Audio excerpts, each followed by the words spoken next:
then maybe I would see. You know you always blows my mind. I'm gonna get that girl and do it by this time.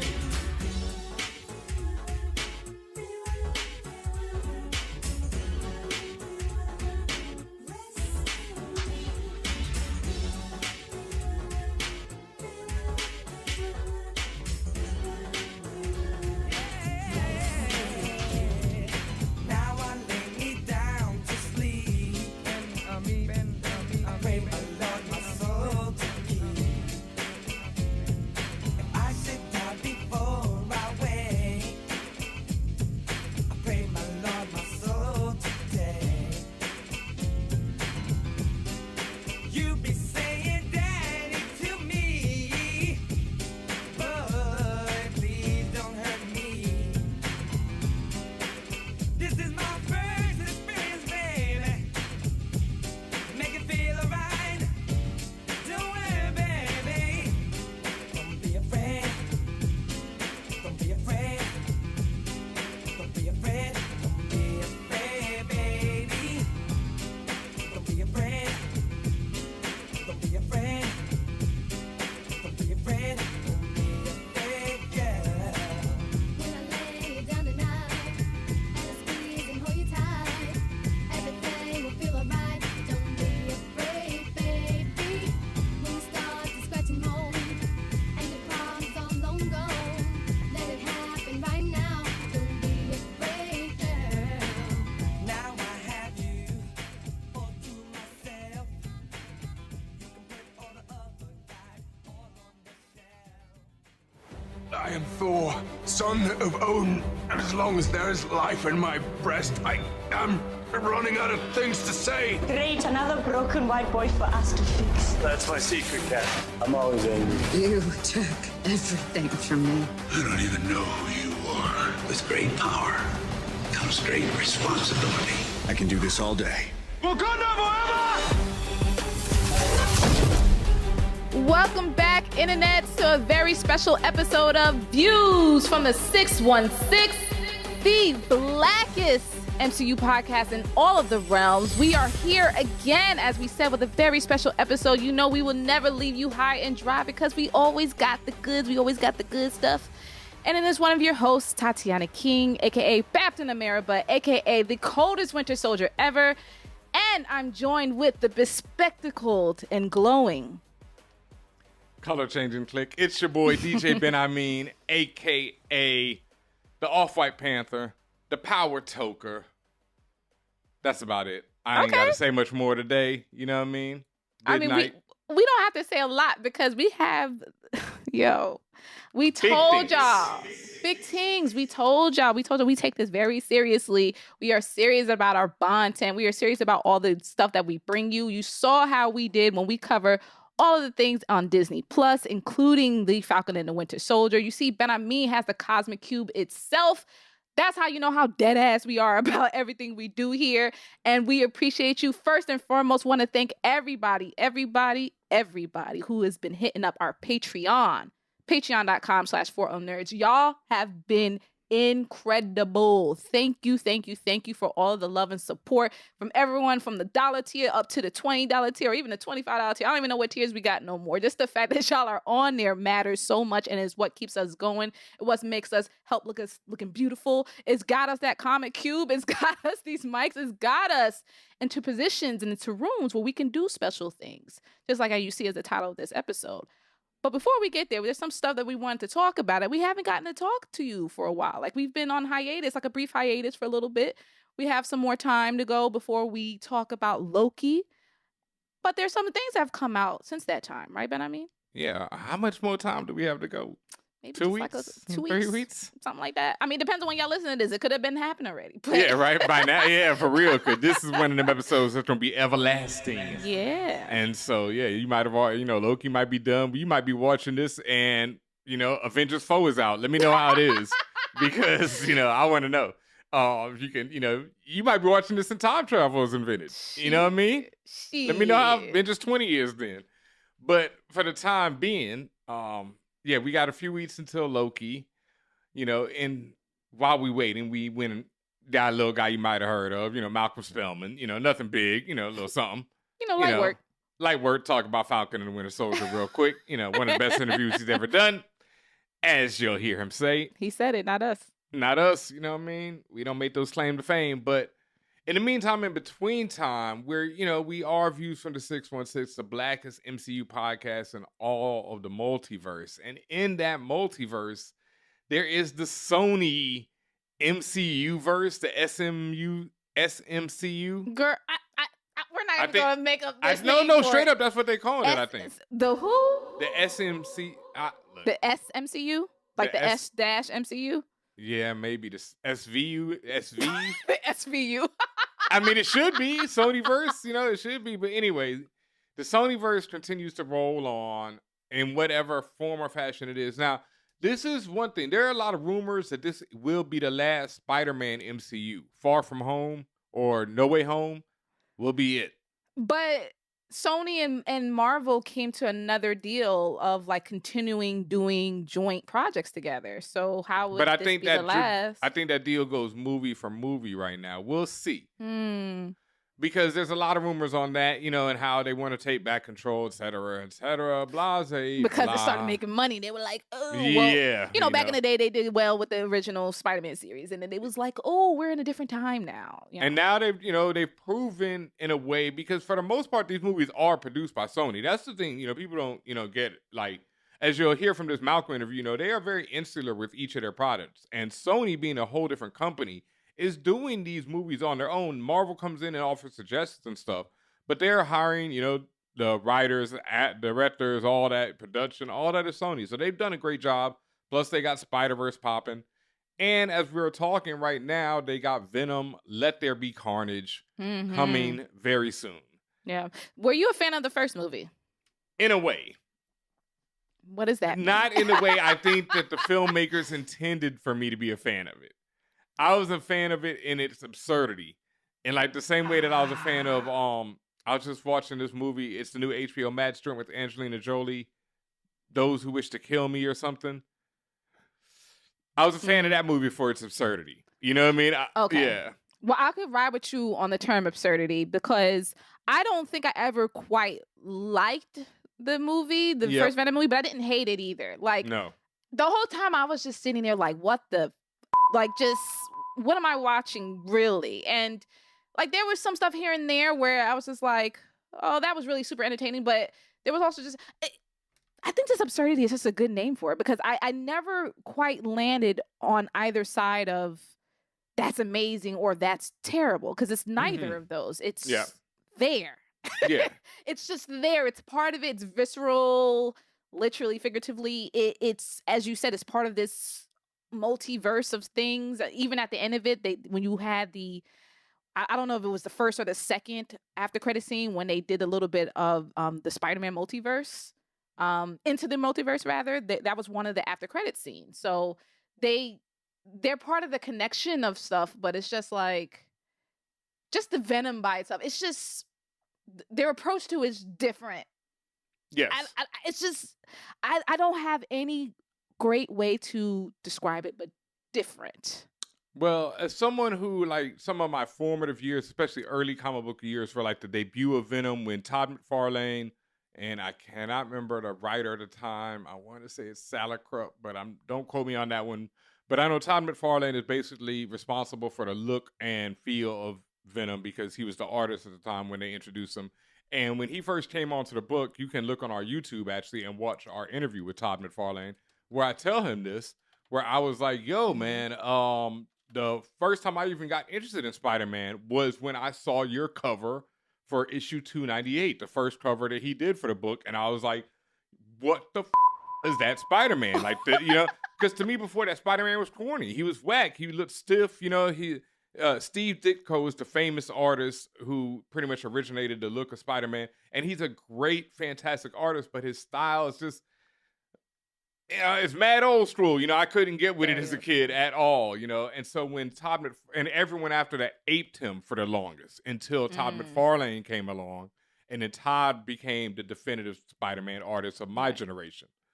So when Todd came on and when they introduced Venom, I was hyped. I love Venom. He was dope. But looking back on it, it's he's kind of a corny ass character in the general. It's kind of like this. He ain't like Green Goblin. He ain't got the pathos of the Goblin. It's like it's kind of a mess. But That's people, interesting. yeah, people have done great things with him in the time. Good things, bad things. He's a cool character, whatever. My thing that I really wish and I'm really hoping for with this new Venom film is that they really lean into the whole like deconstruction of the macho stereotype that I felt like they were doing in the first one. And that's one thing that, as far as this interview we got coming, there's always more questions that I wish I could ask for someone.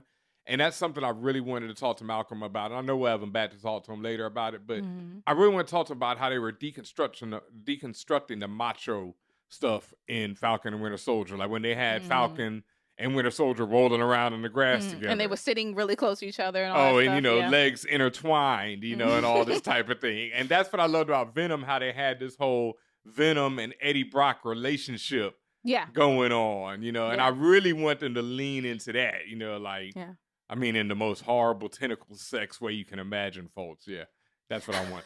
Well, my first entry into just Spider-Man overall had always started with Spider-Man the Animated Series that was on Fox Kids. Oh, God. And that's how I learned about it. And I know most of those Fox Kids things were informed damn near directly or heavily by the comics. So that's how I was able to learn about it without knowing about the comics. Like I never read the comics or anything like that. I just watched the shows. So a lot of my at least initial early understanding and story learning and all that about the characters and the storylines of Spider-Man came directly from the animated series, including Venom, including Carnage. So for me, this, especially the first Venom movie, it was just an amped up, even more different version of the Venom that I saw. Like Venom was an asshole in the Spider-Man the animated series. Venom did say wild shit in the animated series. So I'm used to that. I'm like, okay, cool. Then they just, to me, because of special effects and all the and snarky writers, things like that, they just dial it up several notches where it's just like, okay. And also, as a child, I actually thought Venom was scary. Oh, so, no, in the comics, same. When he first showed up, he was terrifying. Okay, he was scary to me. So they did, it's this dark comedy approach that they've done with the movie Venom. And some of that, I still feel the twinge of fear whenever Venom just goes a little bit too far. But then he says some wild shit in that like Cookie Monster Arnold Schwarzenegger voice. And that's why I'm saying where I'm like, I don't know where I stand really on Venom besides it's different or it's unique and it's, what's the word you use? Not audaciousness, or maybe you did just in its that's a great one. Okay, it's very audacious and it's perplexing to me because I can't, and perhaps that's what it was. I can't make the calculations of what I'm seeing. Like I can't do 1 + 1 = 2 with when it comes to the Venom movie because it incorporates what I know about Venom and it matches that pattern that I've established since I was a kid. But then it just goes into another direction where I'm like, okay, I accept it, I guess. One is we know they did not have Tom Holland or any type of Spider-Man in the first one. There is rumors that Tom or some type of Spider-Man might make an appearance in the second one. Yeah. You do see the reporter reading the Daily Bugle, so that is established to exist, even though the Daily Bugle in the MCU seems to be more of a blog type thing and not a newspaper anymore. But we'll see. I got a couple questions. But they've established J. Jonah Jameson that we know across the universes. Yeah, that we know across the Sony MCU. But also, the thing is, even in the Venomverse, right?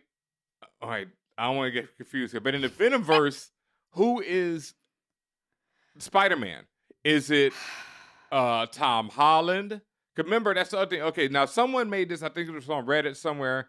They're like, what if Venom killed or had something to do with Spider-Man's death in this verse, right? What if that's why? What if it already happened? That's why Venom is even in San Fran when it first one starts, and not in New York.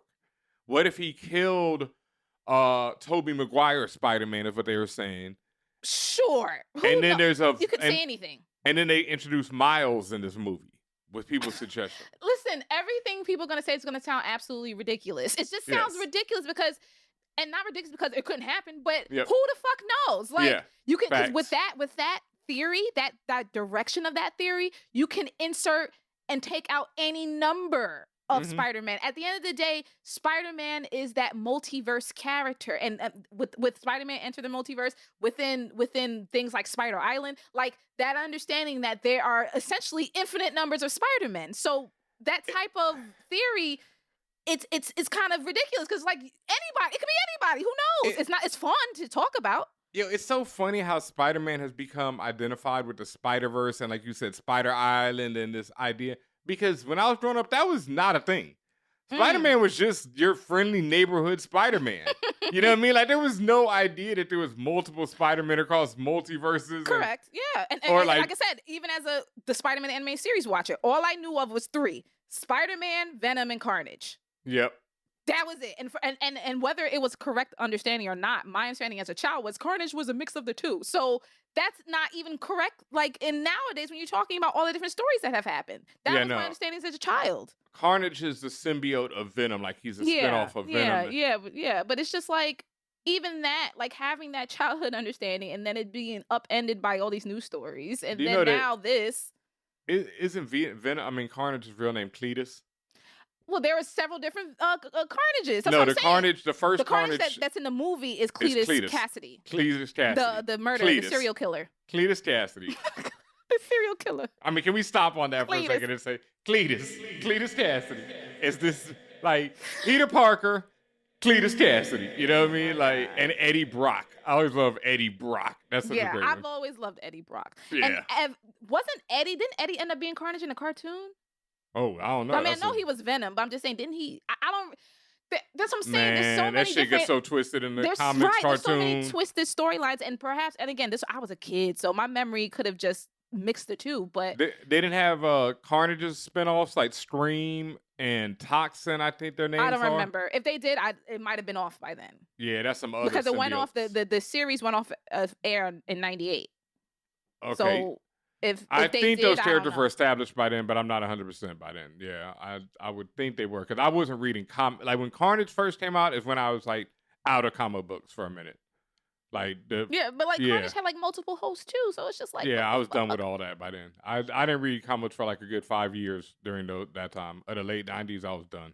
Yeah, I had no interest. But so again, that's just how I've just went into like the first movie, and then with the second movie, I had said this to someone else online. I was just like, look, I wasn't like the biggest fan, but I also wasn't against the first movie. So for me, I'm watching part 2 or Let There Be Carnage for continuity's sake. And just because I'm sure it'll be entertaining. Like Woody Harrelson was to go in there and act a goddamn fool. And I fucks with Woody. I'm always down for that. What's his name? Tom Brady. I mean, not Tom Brady. Tom Hardy. Brady. Tom Hardy. Tom Brady is Carnage. Yeah. Oh, that'd be great. Oh, jeez. Tom Brady is Carnage for that matter. Tom Hardy is just going to be great, again. Tom Hardy, I fucks with him. I cannot believe Tom Hardy is actually doing the second Venom movie. You know what I mean? Like, we live in a world where Tom Hardy, established great actor. Tom Hardy can't believe he's doing a second Venom movie. How about that?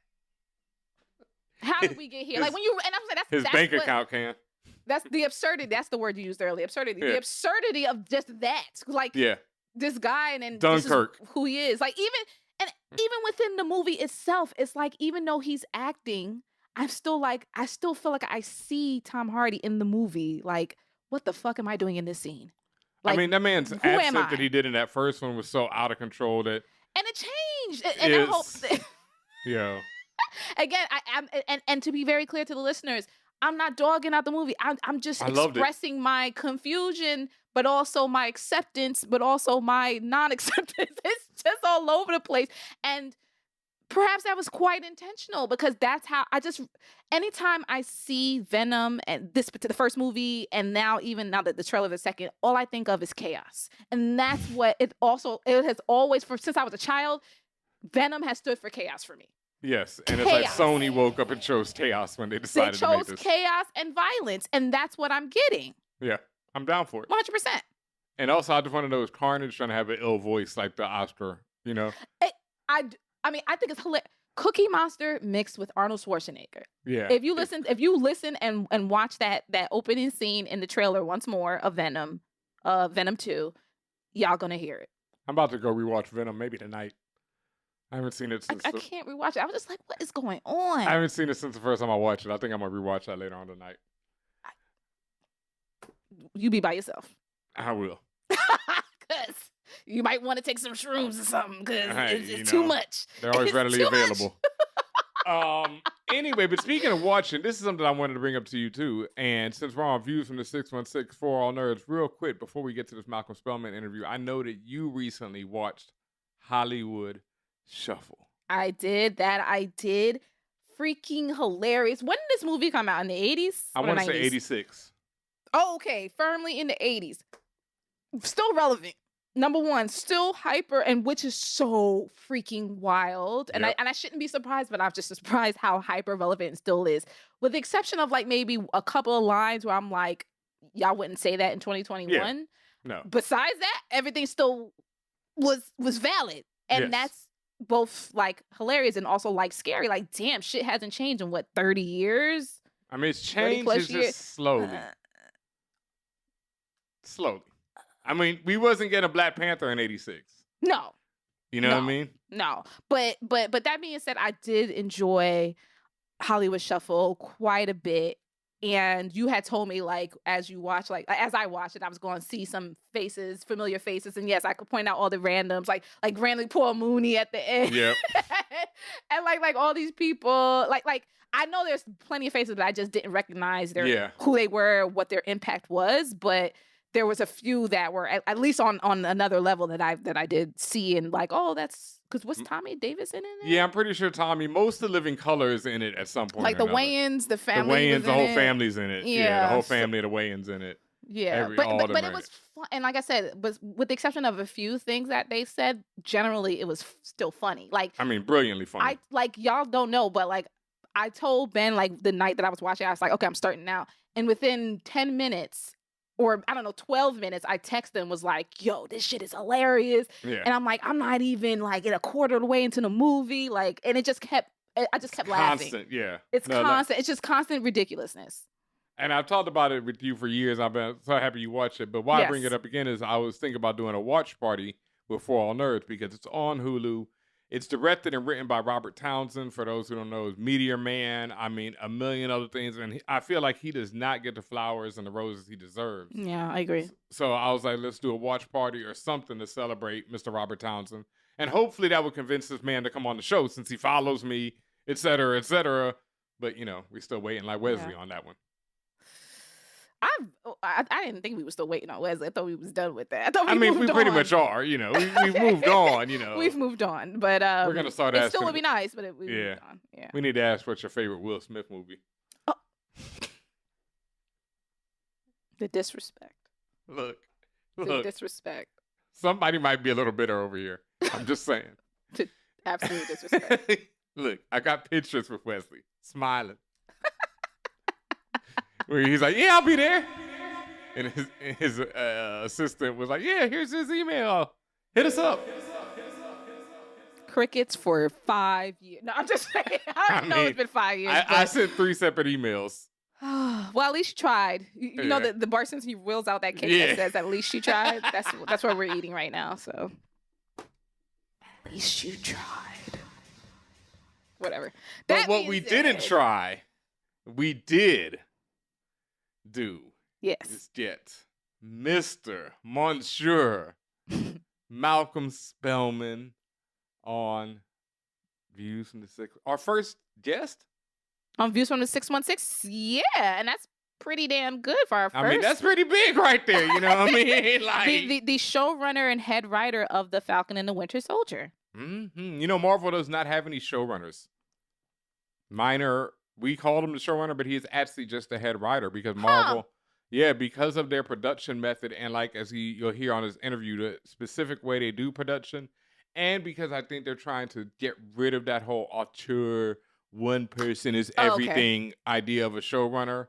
Got That it. can happen when you got a dickhead showrunner. Not all of them are like that. Some of them are awesome, you know. I Yeah. hope to be one myself one day.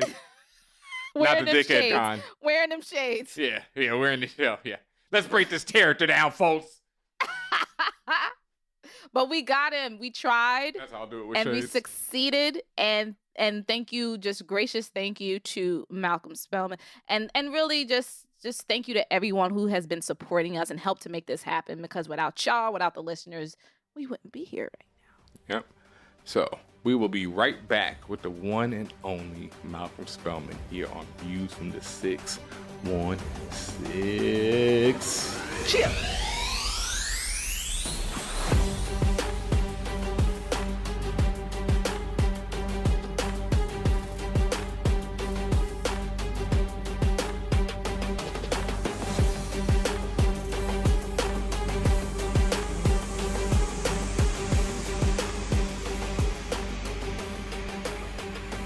And what's good, y'all? And today on the spaceship, once again, we are bringing you that heat, to say the least, because today is a very special day for the Fan Fam. You might know our guest from a little show starring Lucius Lyon and Cookie, or you might have caught his docuseries Hip Hop Uncovered. And if you're a Views from the 616 listener, then you know him as the showrunner and the big dog in charge. The one and only Malcolm Spellman is on the spaceship tonight. Woo! Thank you so much for joining us. We got to give you a warm welcome. Very excited to have you here, man. We had a blast. It was an emotional roller coaster with Falcon and the Winter Soldier, to say the least. And we just wanted to kind of talk to you a little bit more about not just so much the process, but what we trying to get out of this, and also just understand you a little bit more, sir. Great. Well, shit, that intro was the best intro I've ever gotten in an interview. So we're off to a good start. Good. Yeah, of course, it's all love here, man. Mm-hmm. But before we do get into the Falcon and Winter Soldier, we got to get back into some of your origins, right? We know you're from the Yay area. We know, how you grew up and all that. But when did you first realize you're geeked, and when did you become one of the fam? It goes back and it goes deep, and it's funny, y'all might have had similar experience, right? I'm a neighborhood dude. I'm from a certain era where just the country was just rough in a different way. I was never a rough kid, you know what I'm saying? But I grew up around rough kids, and those are my people, and I talk to them to this day, you know what I'm saying? So they'd call me a nerd, you know what I'm saying? Because I'm a little kid going out and buying comic books, but I'm still coming back to the neighborhood, you know what I'm saying? With it. And I got lucky, man, growing up in Berkeley in particular. Oakland is pretty good, but growing up in Berkeley, it wasn't an issue like it is in some neighborhoods. You know what I'm saying? It can be tough to be a comic book. You went and stole some Dungeons and Dragon books or whatever, you know what I'm saying? Where I came from, those people are my family, you know what I'm saying? And the connection never broke. And I really wish, I feel like there needs to be a movement in these neighborhoods, that we call the hood. I just call them neighborhoods, where they embrace, we embrace our Black nerds so that people feel like coming home.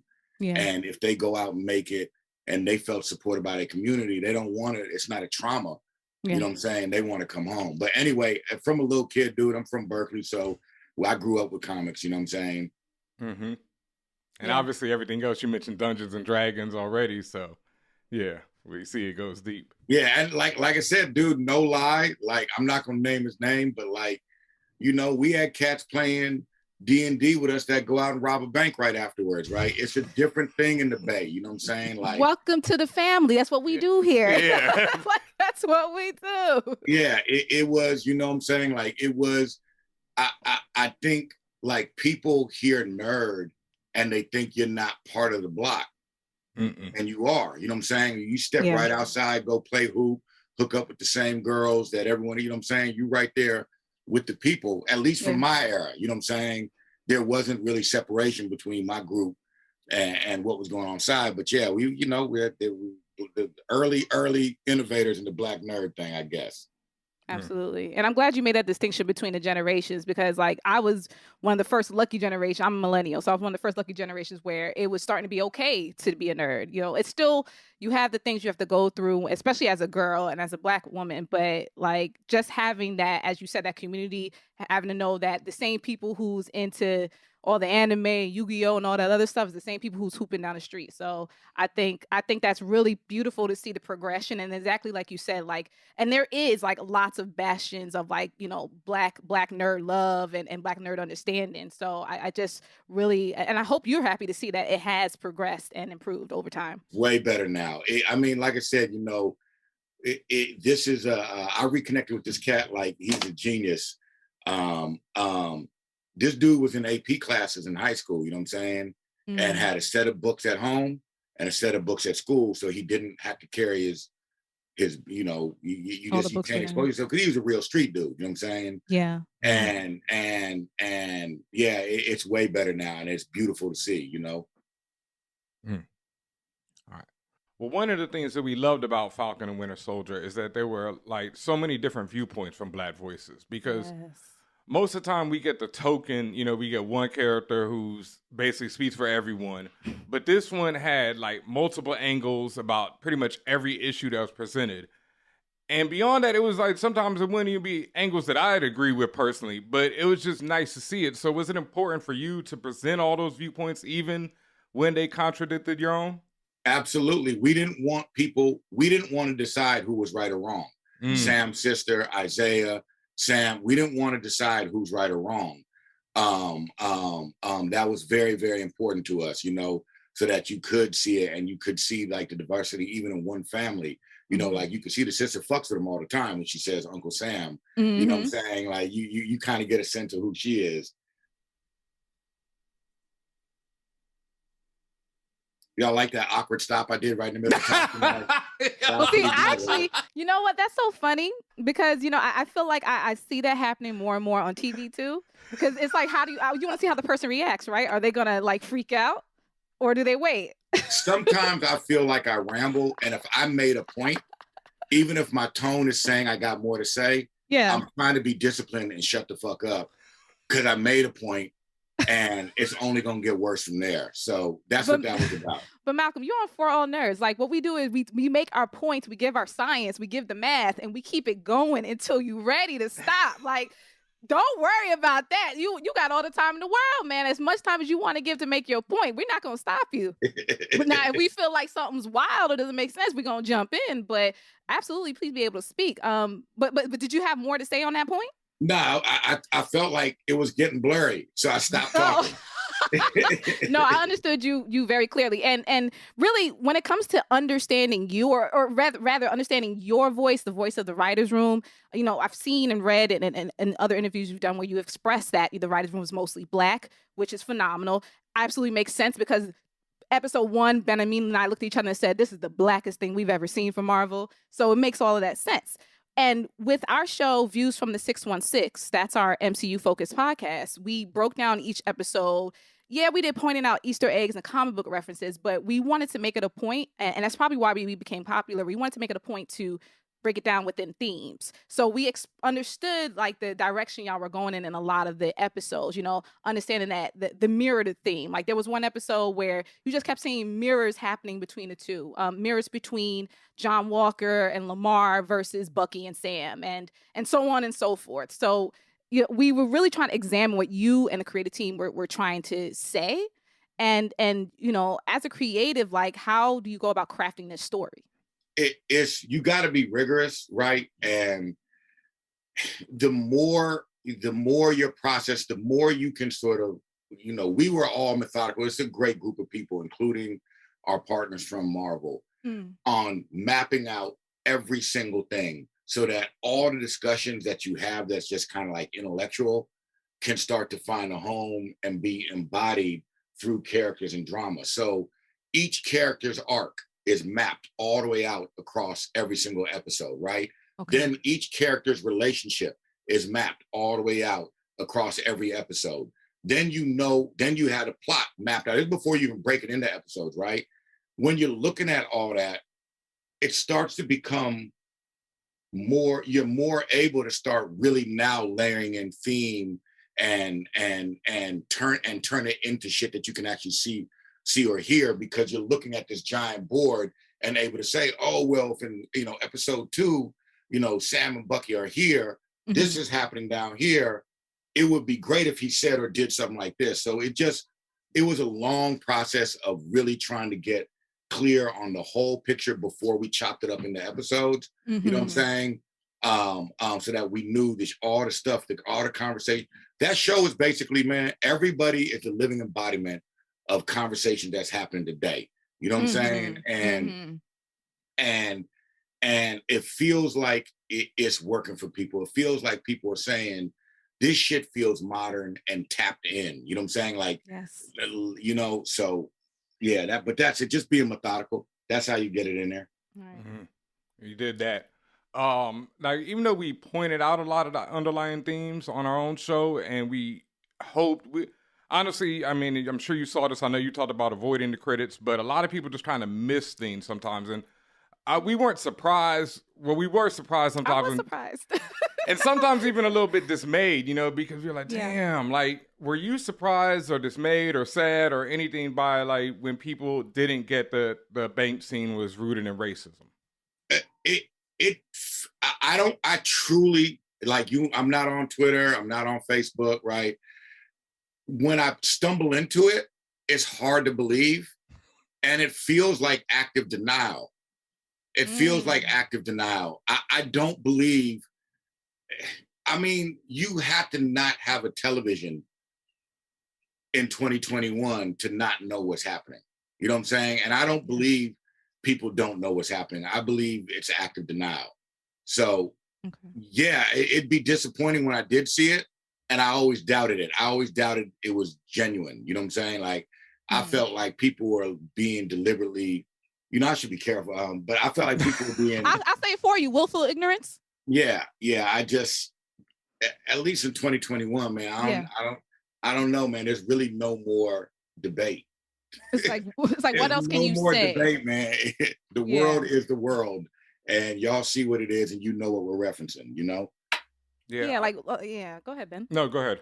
I was thinking, just like, what else can you say? How else can you say it? Because the other thing that like critics or whatever struggle with, particularly Black critics, is like, what's that line you ride between, as I call it, the PBS special, with being very on the nose about what this is about versus just allowing the viewer to be smart enough to read between the line. And then when you present something like this with the bank scene, where at least from a Black person, right away, before they even say two words, you already know what's about to go down. But to your point, even as a non-Black person, you have a TV, you've seen this stuff, and yet willful ignorance or otherwise, it doesn't click. So is that idea, like, do you think about the idea of how to balance, how to give the lesson? You really try. The skill comes from all of us trying to make the lesson be manifested in drama and behavior. You really, like, you will occasionally have Sam saying, I'm a Black man from the South, what don't I understand, right? Which is right there on the nose. Right. But that felt like what he would say too. You know what I'm saying? Like, absolutely. You can't shut your character up if they're gonna say certain things.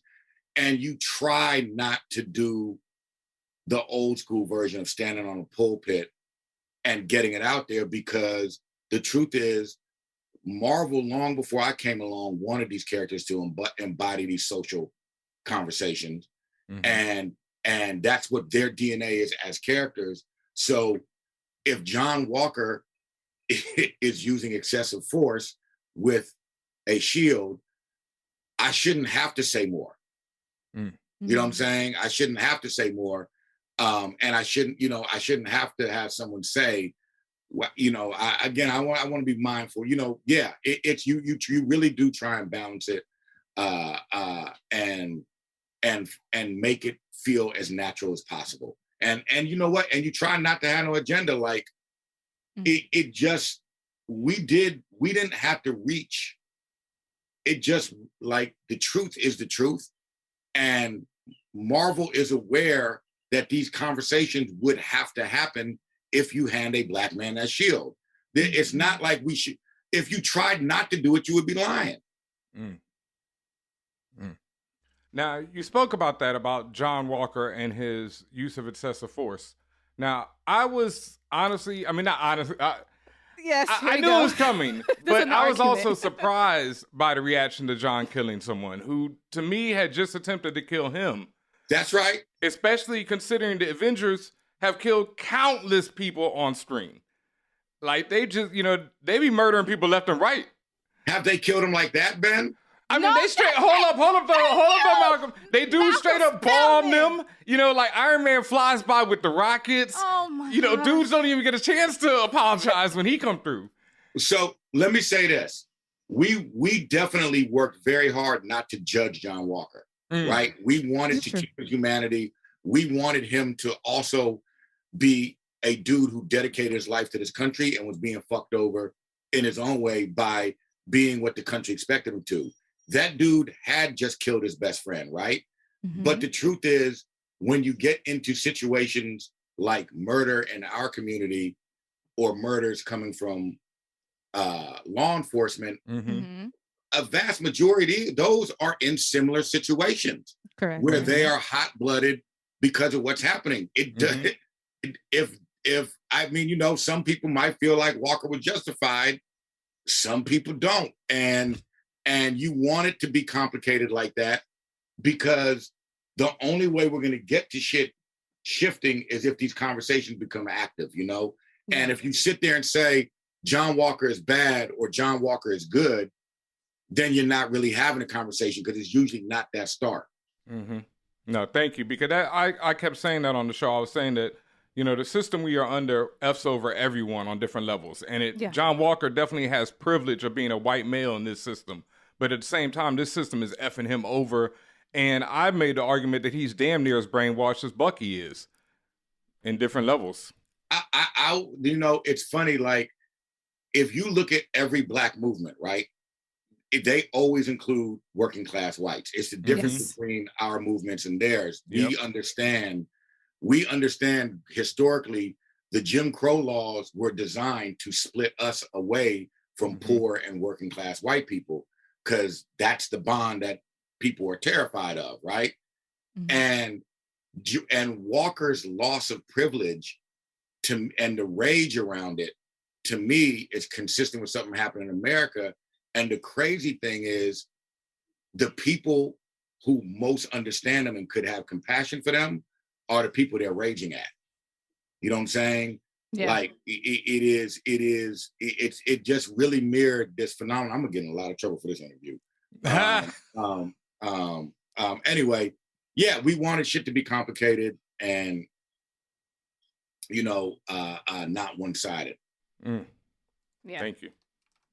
And we understand the complications in it, and I mean, you joked about it just now. You half joke and half serious about getting in trouble for this interview, but the ideas and the themes, the underlying ideas and the themes, and underlying energy, really, Ben and I we often discuss like the difficulties of writing like revolution and really talking about true revolution within various communities, but how difficult is that doing that within the framework of Marvel? Like, from what I understood, Marvel pretty much gave you a lot of runway, but also there's still certain standards that needs to be met to within the Marvel framework. So, like, could you just those it was difficulties way were more there? free than you think. Meaning this, Really? Marvel is going to stay involved with you because if they don't, you're going to write a scene where Vision walks through the door, right? And you don't know, because they don't tell you what else is going on, right? You don't know that you're ruining something else in the MCU, right? So they have to guide you there, and they're very, very creative people, and they deserve a lot of credit. Let me say this, because that's condescending by itself. Marvel is not Marvel by accident. You know what I'm saying? Yeah. Something special is happening up there. And you are joining something bigger than yourself when you go work there. And if you don't believe me, look at the pedigree of what's come out before you. You know what I'm saying? Now, once you get into telling the story, man, I was surprised. Like, I never got pushback on the shit that I thought I would have got pushback on. You know what I'm saying?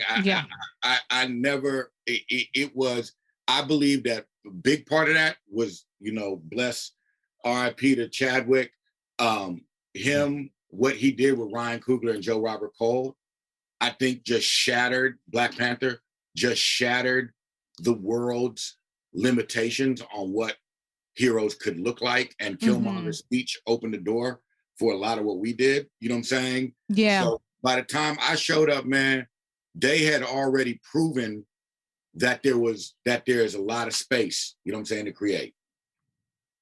And they didn't push back on, like, you know, they're gonna hit you on the stuff that you know they're gonna hit you on, the stuff that does not jive with the MCU, what they're doing. You know, you can't spend, they gave us a lot of money, but you know, you can't spend all the money, you know what I'm saying? But it's mostly stuff like that.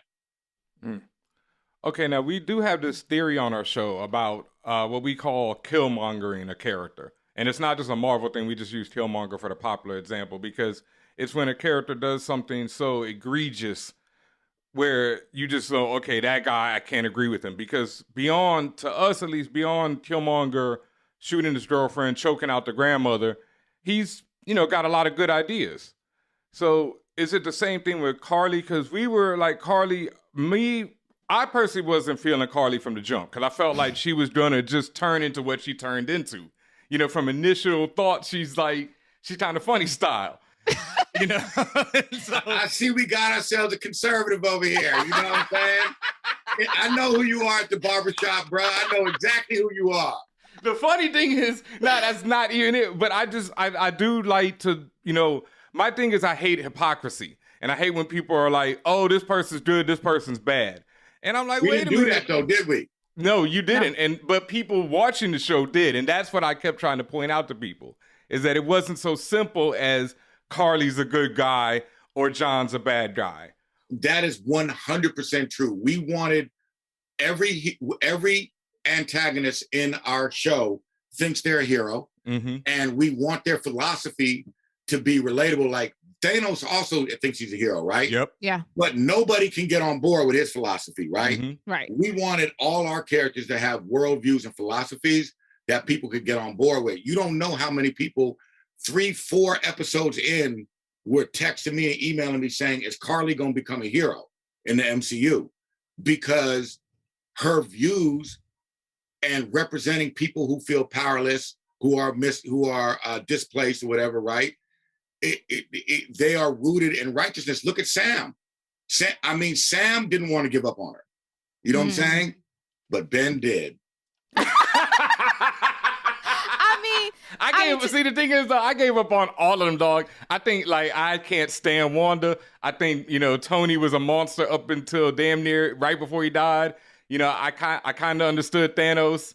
I just look at things in a different viewpoint. You know, I just like to take it all in. Like I said, I know who you are at the barbershop. Because I hate cops. I'm definitely gonna abolish the fucking police and all that. Nah, F that. You know, I just, you know. But, you know, all these Avengers be out there killing people.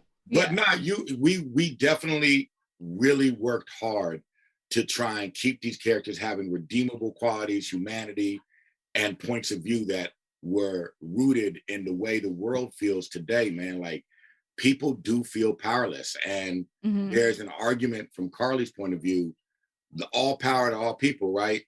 Those days could truly be over. I don't really know what you do with these corporations and these human beings, like individuals who have the power of a continent in one person, right? Forget governments. We're talking about the billionaire class and that phenomenon. And it can be as real as being displaced because your country's been torn apart by bombs, or you lost your job, or it could be as trivial as try and get customer service on your phone, right? You don't feel any power as a regular person. And Carly was fighting for those people and believed in that and embodied those views.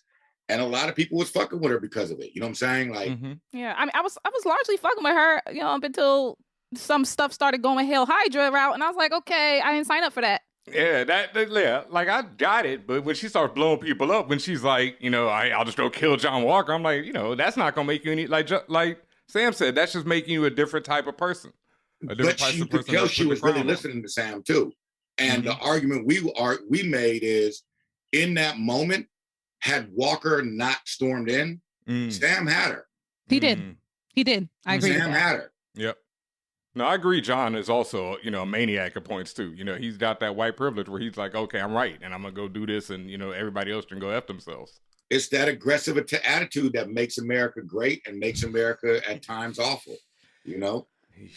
Yeah, it's a wild dichotomy.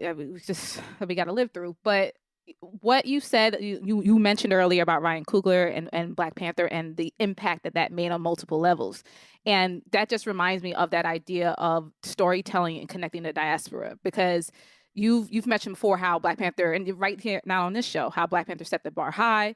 You're telling the story at that point from an African character's perspective, and now with Falcon and Winter Soldier, this is an African American telling that perspective. So just in your views, like, how do you want to, either from this show and going forward, how do you want to connect the diaspora with these storytelling?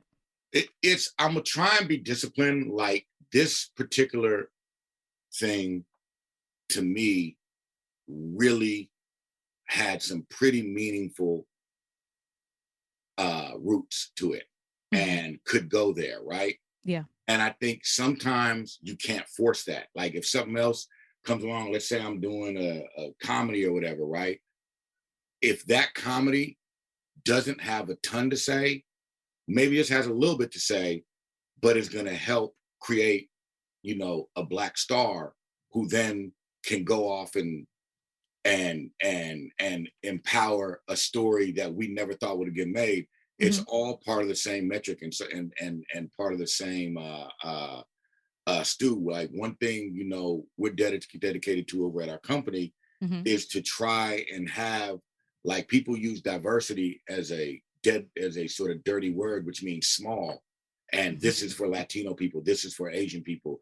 This is for, you know what I'm saying? And for us, the goal is shit like Black Panther or Crazy Rich Asians or whatever. Not exactly those movies, but projects that are culturally specific and tell our story, but do it in a way that create international Black superstars so that we can do big projects and do, you know what I'm saying? Because that's a big hurdle right now. That is, we're still fighting that battle and that myth that the world doesn't want to see us, you know what I'm saying?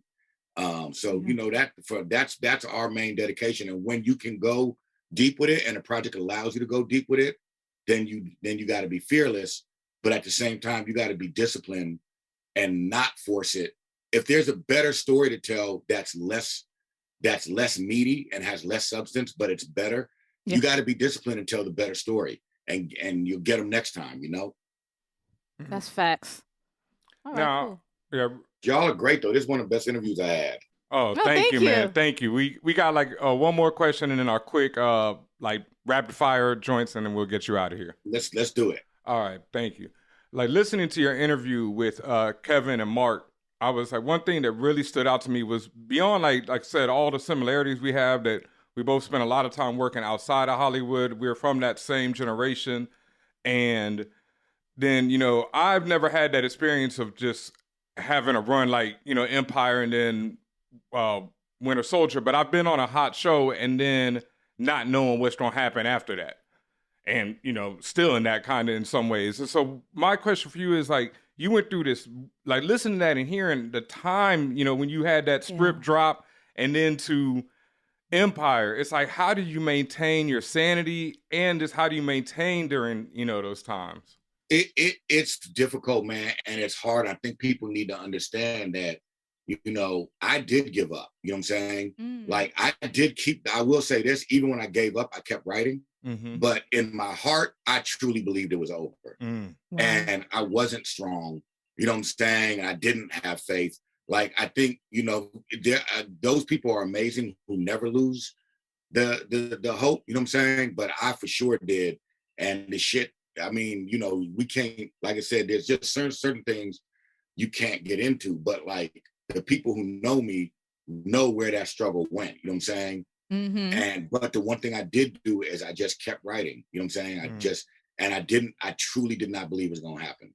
Like, I thought it was done, but I was like, I'm just going to keep writing anyway. I told someone in another interview, I was basically writing out of spite.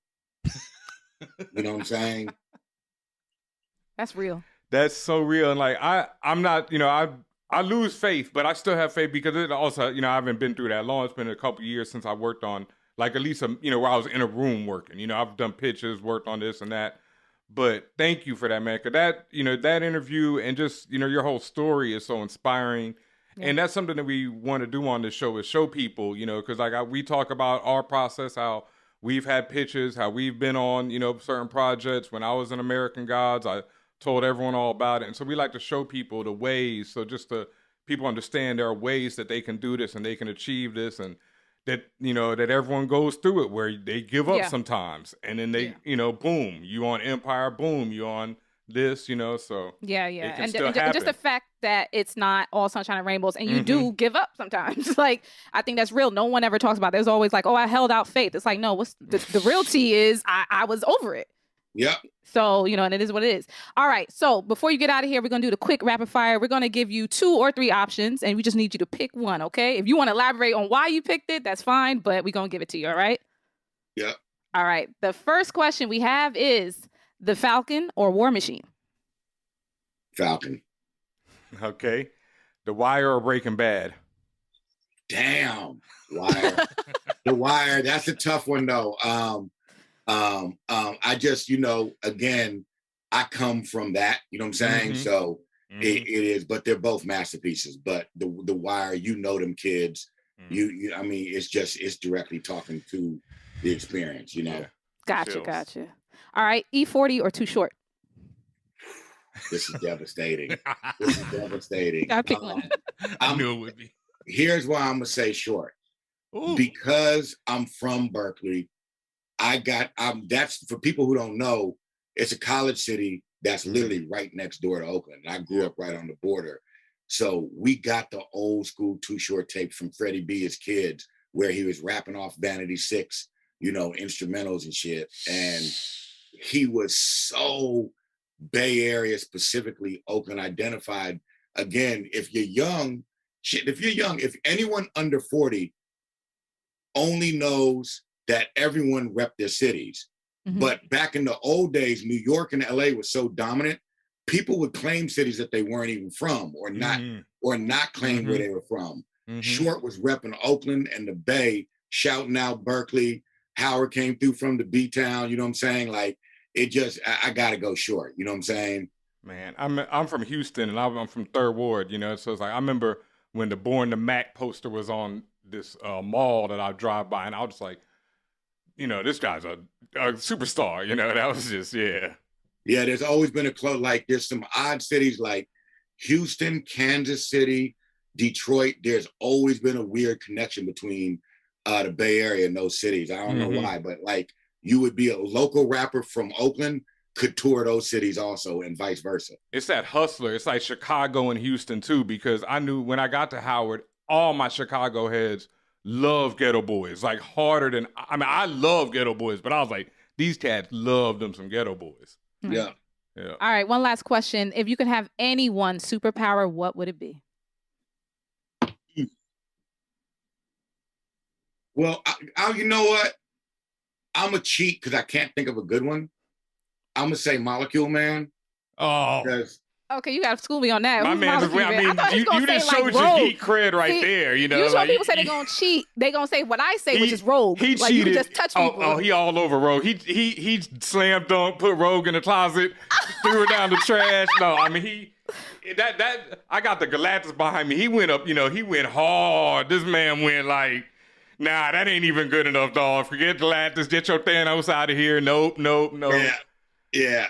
This Google Molecule Man. That that man ain't. Owen Reese. He OP like that, overpowered. He OP like that. Yeah, My God. He's OP. Damn. Okay. But that was you.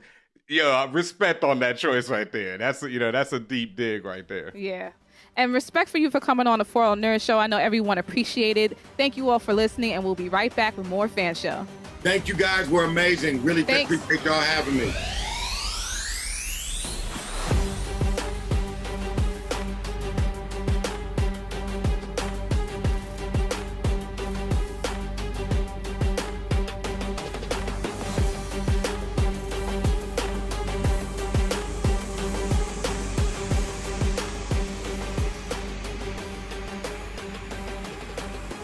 Thank you so much to the Malcolm Spellman for a hot fire interview. Thank you again so much. Thank you to everyone. We really hope you enjoyed that.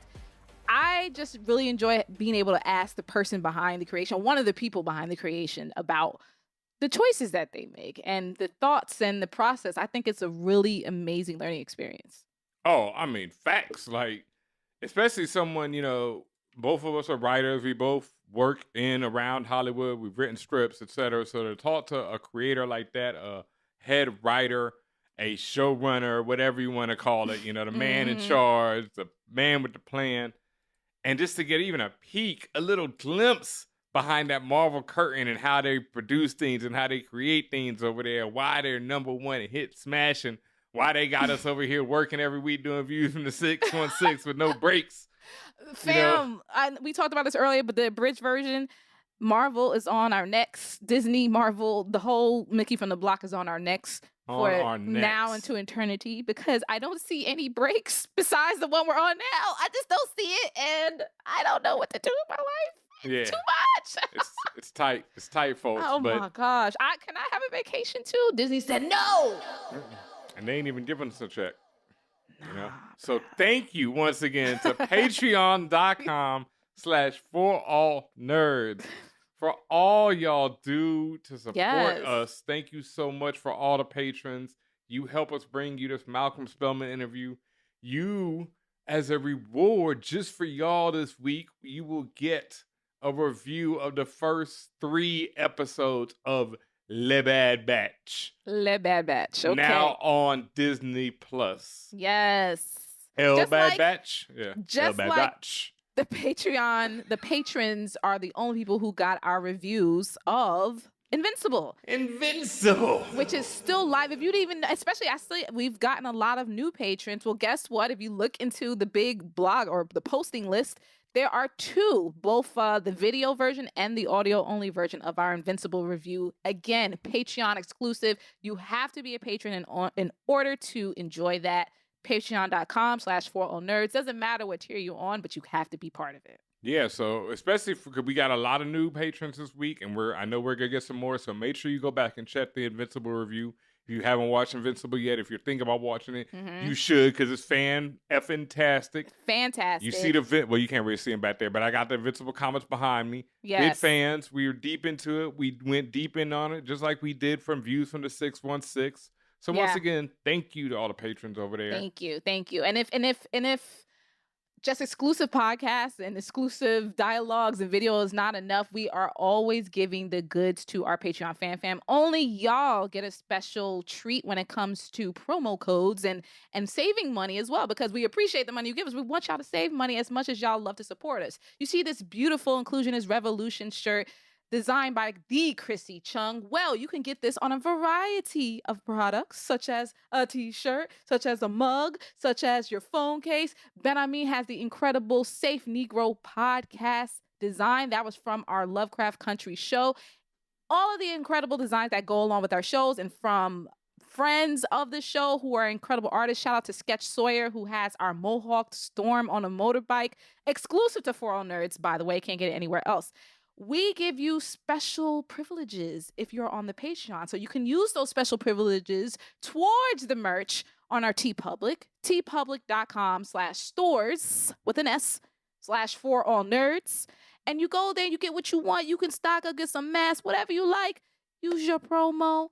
We in there. And also, one other thing, when y'all get this stuff, like, tell us, send us pictures. We want to salute you. We want to celebrate you. We appreciate it. Because again, everything that you're doing goes back to the podcast. It goes back to allowing us to be able to do exclusive stuff for Patreon. Like, it's just this what is this virtuous cycle? Like, we love it and we appreciate you for everything you do. So please make sure you get on that. Ben, I mean, what do you have? I got Mickey with Mickey his from foot, the block, my with boss. his foot on our neck, has the Views from the 616 on his face. You know what I mean? It's only fair because he got his, what is this? Spike. His ball and chain. Yeah, his ball and chain foot on our neck over here. Yeah. This is the Mickey that represents Disney and a foot on the neck. Yes. So Views from the 616 on the mask, you can get it there on our TeePublic page. I actually got complimented on my Storm t-shirt walking down the block the other day. Oh, Oh, did you on There you your go. exclusive For All Nerds Only Storm T-shirt? On that one, That you could one get and in the same. like 40 colors. I don't know. The colors are absolutely ridiculous. Absolutely ridiculous. Depending I got on like mine what the type pink. of shirt you get. Yep. Yeah. I got the butter pink one, and somebody was like, "Yo, that joint is fire," and I was like, "Thank you very much, sir." Yeah. Every shirt I've gotten, people have like said stuff to me on the street, like, "Oh, that's really cute," or "That's cool," or whatever. So not only are you supporting us, but you're also supporting your fashion clout in the streets. The so Safe make sure you're doing Negro that. pod is that's a fire one. Yeah. That And shit all is of so these fire. are readily matchable with those Jordans you are not winning anyway on the sneakers app. So Wow. I'm in the same L boat as all of y'all. That being said, thank you to everybody on the Twitch that is watching right the F now. Thank you. Twitch.tv/forallnerds. You know we love y'all because y'all hold it down with y'all incredible chat. The chat room is always popping and always lovely. And you know we're always in the chat room talking with you as well. Sometimes we're debating. Sometimes we're arguing. Sometimes we're having a good laugh. The point is we're in there having fun. So make sure you join us. And Ben, we do have news about the Twitch, don't we? Yes, we do. Because not only now do we have the Views from the 616 every Monday at 3 p.m. 3 p.m. New time. All those people who hit 6 p.m. on the polls are mad as shit right now. I mean, look, this is only the time for night right now. It might change for Loki. We'll see. Yeah. You know, 6 p.m. is tight though, y'all. It's That's tight. And there was a rhyme and reason to it, as Ben Amin's getting into. Mhm. There's a rhyme and reason. And also, we have to remember we have listeners all over. So- international. internationals. And so even if you're just talking about the U.S., like 3 p.m. New York time is only 12 noon Cali time. Yes. So, and then what is that like? Like 3 p.m. What is that like? Like 10 p.m. in 9, London. 10 p.m. for the Europe. Yeah. People So- in the UK. So We're trying to make it fair for. I mean, I saw Yeah. somebody tune in from Australia recently. You know, for the Twitch it was channel. the next day over there. Damn. You know, they literally was. They were talking about how it was the next day. So, you know, we're trying to make it, you know, just work it out for everyone. We know we can't please everyone. And we Yeah, know we're most trying. of our listeners are US based. So we work it Yeah. for y'all. 3 p.m. on the East Coast, 12 p.m. on the West Coast. 6 p.m. we start getting into people's dinner time. Look, Yeah. it's And- summertime. I want to go out and get faded at 6. You know what I mean? Like, we gotta be honest, right? yeah. And also, as Ben Amin said, and just in terms of, we understand we can't please everybody, but there's a way around it. It's called YouTube. It's There you called go. our YouTube page, youtube.com/forallnerdstv. If you missed something, I know it's so much fun doing it live with us, but you know you still want the information. You know you still want the content. You can go watch those replays on our YouTube channel. They're all there. And not only can you watch the Views from the 616 replays, you can also watch all of the interviews that we've ever done. You can watch all the cool new content that's going to be there at some point. You can also watch all the replays from Uncolored Page, who is our gaming editor, or Uncolored P as he is known on the Twitch. And he is every week, every Wednesday and Friday, he is live streaming gaming. I think right now he's doing Resident Evil Village, which I am not going to play because I never liked Resident Evil too much. But he is doing it. So if you're in there, or even if you're scared and you just want to watch what's going on so you can be informed, watch those live streams.